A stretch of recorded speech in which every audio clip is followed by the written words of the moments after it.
Bom dia, Fábio. Tudo bem? Tudo tranquilo? Espero que me escute bem aí. Hoje eu estou à distância.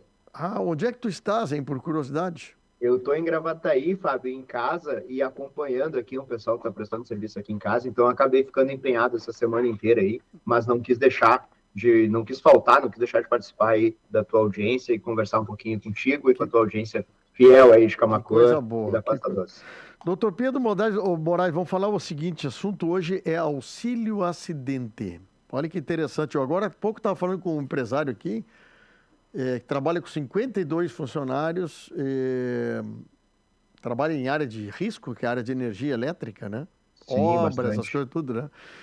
E foi muito bom, assim, que a empresa dele, durante esse período de vida, nunca teve um acidente que pudesse trazer transtorno para os seus funcionários. Mas tudo isso é muito treinamento, treinamento, treinamento, treinamento. Sim, com certeza. Como é que a gente pode definir o auxílio acidente, hein? Assim, Fábio, vamos falar da definição dele, mas eu vou deixar uma perguntinha no início para a gente responder lá no final, pode ser? Pode? Fazer uma inversão de dinâmica, desculpa quebrar um pouco o Não, não protocolo tem até. problema, não tem problema. Que a gente A pode. mim, pode falar, Fábio. Não, quem é que tem direito ao auxílio acidente? Vamos lá. A minha perguntinha do final vai ser aquela se o segurado especial, nosso trabalhador, nosso pescador, que a gente tanto fala aí na tua audiência, Ah, se sim. ele tem ou não tem direito ao auxílio acidente, Pois tá? nós estamos falando da área rural, do próprio pescador, que também, que trabalha também autonomamente, né? Sim, exatamente. Até Funciona. porque na definição dele é mais ou menos isso que tu falou com relação ao teu entrevistado aí, né? É um benefício que ele é de caráter indenizatório, que o nome já direciona. Ele é direcionado para um acidente, para alguém que sofre algum problema, seja de trabalho ou não, tá, Fábio? Por Sim, exemplo, a pessoa pode se acidentar lá porque caiu do poste quando estava fazendo uma instalação elétrica, mas ela também pode se acidentar no final de semana, quando ela estava jogando futebol e teve o joelho fraturado ali em relação sim. a um esporte que está praticando ou uma atividade doméstica, e ela ter direito a este benefício, porque ele cobre um acidente que resulte em sequela, né? E É. que tenha a redução de capacidade desse segurado. Então, o trabalhador rural ou pescador estão inseridos no acidente de trabalho. Estão inseridos também, né, não só acidente de trabalho como acidente doméstico, até porque imagina, ainda que a gente fale de um agricultor com ferramentas mais rudimentares, né, Fábio, não Sim. exatamente um maquinário e tal, a gente sabe que tem um risco lá. Quantos agricultores já sofreram um arado que passou em cima do pé, uma enxadada, um facãozaço que na mão ali pode ter gerado alguma sequela, ele também tem direito ao auxílio acidente. Isso é interessante porque vai gerar para ele um benefício e também vai ter um impacto lá na aposentadoria dele, que a gente pode falar um pouquinho depois sobre isso. Bom, não, é interessante isso aí. Quem é que está coberto pelo acidente de trabalho, então? Além de trabalhadores rurais, de pescadores, todo mundo que está envolvido com atividade industrial, comercial, de serviço? Todo mundo, Fábio, que tem carteira assinada nessas atividades que tu falou, né? Um segurado empregado, também o empregado doméstico, ele é disponível esse benefício, né? E assim como o trabalhador avulso. Infelizmente, aí é um sentimento meu, né, de Hum, que poderia ser mais ampliado isso, mas o contribuinte facultativo e o contribuinte individual, o autônomo, né, é. ele não tem direito a esse benefício, tá? Porque a lei da Previdência excluiu Sim, ele menos, desse molde de mas eu, benefício. eu tenho que pagar alguma coisa, mas não tenho direito, é isso? Exatamente. Tem É. direito a tantos outros benefícios, mas esse em específico não. Sim, aí nesse caso, quem é autônomo, o bom é fazer um seguro de acidente de trabalho paralelo, privado. Paralelo, de forma privada, aí os bancos, né, tem isso também. Como é que a gente pode considerar um pré ou um requisito para que a pessoa utilize o seguro de acidente de trabalho?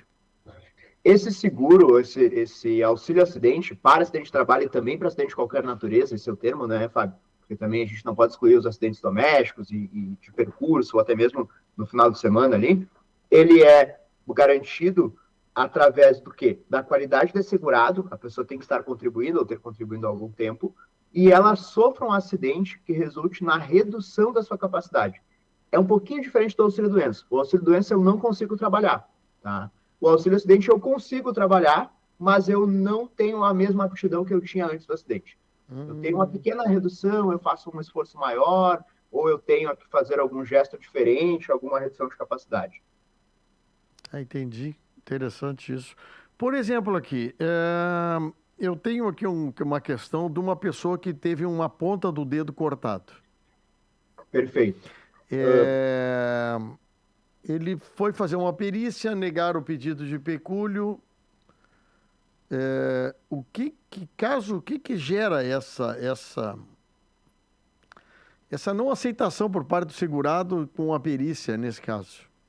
Aqui, Fábio, fui até a Previdência Social, me negaram o benefício, eu entendo que eu tenho direito, e aqui tu traz um termo muito, até te agradeço por isso, muito peculiar, que é o pecúlio, porque a maioria da audiência vai reconhecer esse benefício com esse nome.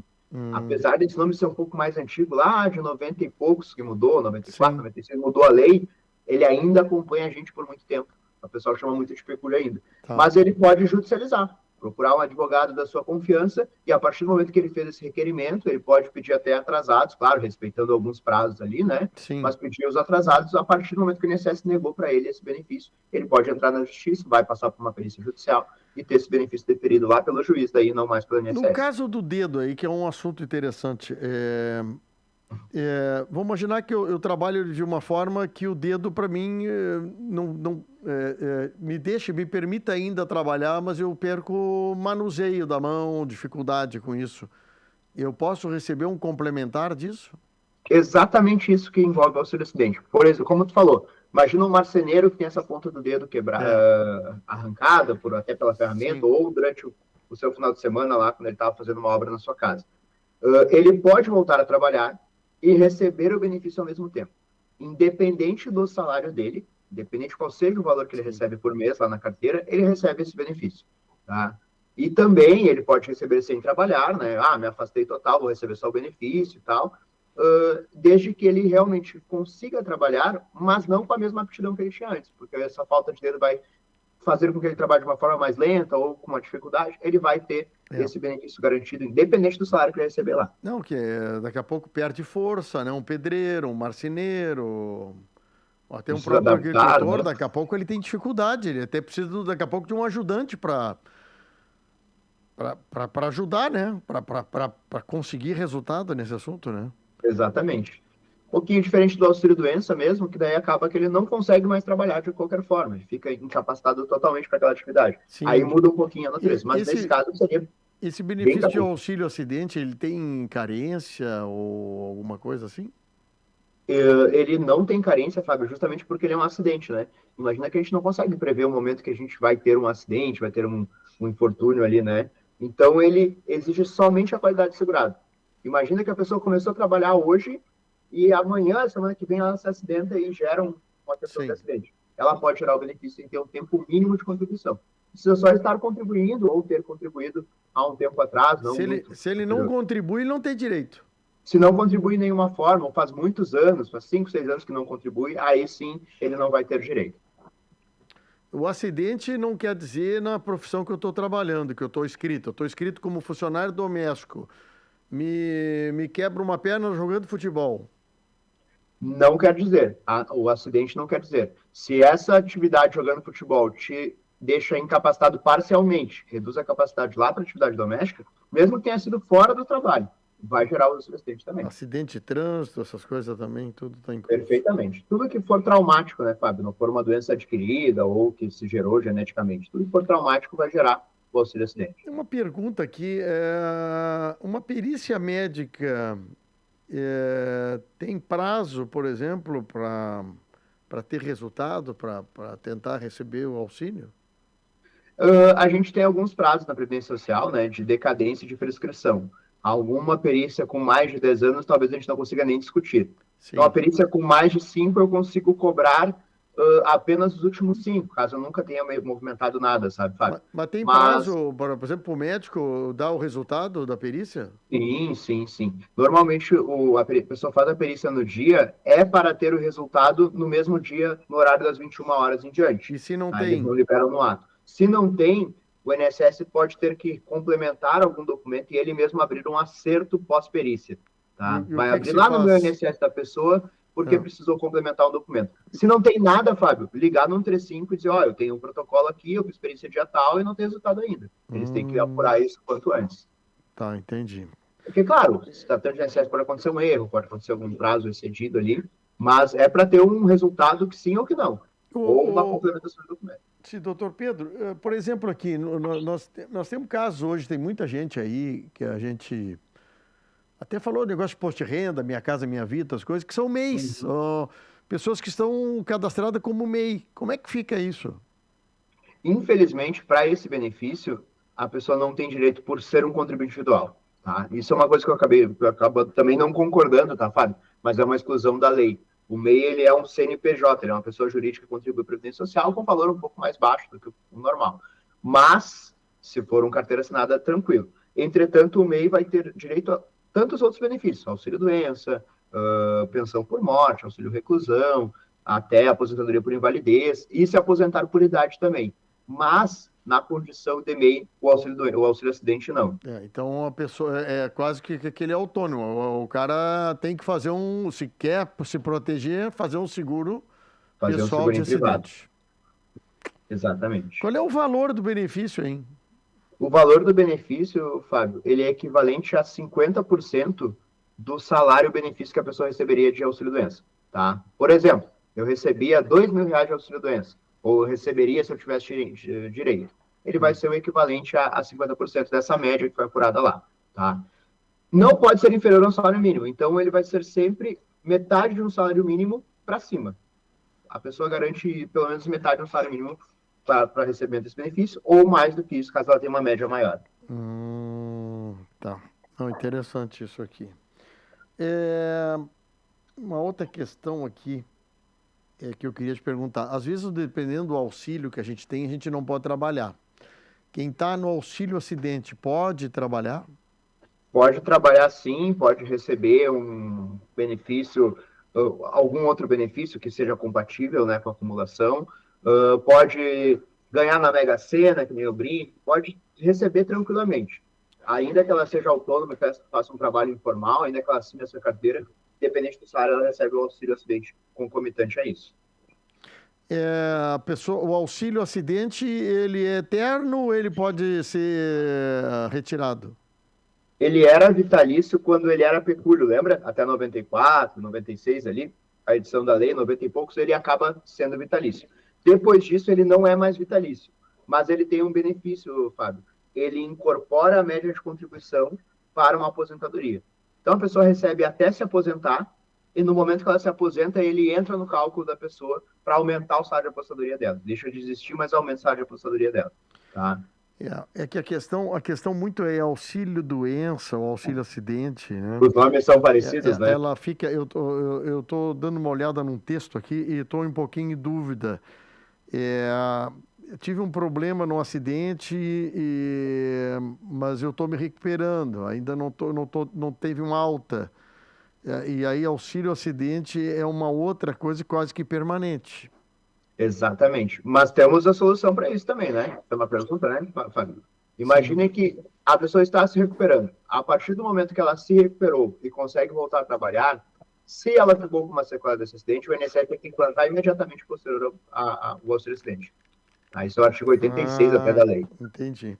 Então, se o INSS só deu alta, não pagou mais nada e a pessoa voltou a trabalhar, mas ainda tem essa sequela, ainda não consegue trabalhar de forma completa, ela pode postular o auxílio acidente, até mesmo anos depois que isso já foi passado. Então, estou em recuperação? Beleza, estou no auxílio doença, fico recebendo ele. A partir do momento que eu recebi alta desse benefício, eu devo receber o auxílio acidente se eu ficar com uma sequela a partir disso. É uma coisa, é quase assim, é muito próxima, né? É muito perto, né? É muito perto. Mas as pessoas têm que procurar saber direitinho de como eu posso me considerar, mediante a legislação atual. Fiquei muito preocupado que o MEI não tem seguro acidente, auxílio acidente. Muita Sim. gente é MEI, doutor Pedro Moraes, muita gente é MEI. E que isso é até uma sugestão de você procurar também um profissional para te auxiliar nesse assunto, né? Exatamente. E isso é uma coisa seguinte, a gente prepara o MEI para certas coisas e não prepara o MEI para esse assunto, né? E, eventualmente o MEI pode ser um prestador de serviço nessa atividade de risco, igual tu falou antes, lá. A Mas pessoa claro não que tem uma sim. empresa de eletricidade, mas acaba trabalhando Sim, com isso. eu monto uma empresa, eu e mais um filho, eu mais uma pessoa, eu tomei, né? Eu sou o MEI, Sou MEI e dá um problema desse, como é que eu fico? Exatamente. Mas, infelizmente, né, Fábio, eu também não concordo, assim, mas a lei, enquanto a lei não mudar, existiu já projetos, acabou ficando parada no sistema legislativo, né, mas enquanto a lei não mudar nesse tópico, o MEI, o contribuinte individual, né, o carnezinho, o facultativo, ele acaba não tendo direito a esse benefício. Que coisa, hein? Esse é o doutor Pedro Moraes, advogado previdenciário, que bate um papo comigo interessante aqui e que me auxilia a entender um pouquinho mais as dificuldades dessa lei complexa e que muitas vezes, por falta de informação, doutor Pedro, por falta de informação, a gente entra numa roubada aí, né? Exatamente. E a maior. Posso lançar uma dica aqui, Fábio? Pode, Claro, claro, fique à sempre vontade. fazendo a ressalva de que a pessoa pode procurar um advogado da sua confiança, Isto. que entenda o direito previdenciário. Mas a dica é o seguinte: a maioria das pessoas que entraram em auxílio-acidente, em auxílio-doença, perdão, por conta de um acidente, elas teriam direito, hipoteticamente, a um benefício no final desse auxílio-doença e auxílio-acidente, e que não é implantado pelo INSS. O artigo 86, parágrafo 2º da lei, fala o quê? Cessou o benefício por incapacidade e implanta no dia posterior ao auxílio-acidente. Mas o INSS não faz. Então, tem muita gente que teve alta, voltou a trabalhar, está com essa sequela ainda incomodando, não consegue trabalhar como trabalhava antes, e ela pode ter direito a esse auxílio-acidente sem ter nunca o INSS pago e ela não ter pedido. Entendeu? Então, essa é a dica para a audiência. Não é Se recebeu fácil, o benefício por acidente, vai lá e dá uma olhadinha se não tem o direito a um auxílio-acidente. Exatamente. Meu amigo doutor Pedro, muito obrigado pelo carinho de nos atender. Me ajuda muito a entender um pouquinho mais a vida do trabalhador aí, viu? Com certeza, fico à disposição sempre do chamado de vocês, né? E para mim é sempre um prazer falar sobre isso que eu gosto tanto, e tanto contigo como os outros radialistas, o Gil, o Valério, já são amigos pessoais, e com a própria audiência da Costa Doce aí, que eu sei que é um canhão, a acústica está em todos os cantos. Show de bola, um abraço, até uma próxima oportunidade. Um abraço, até mais.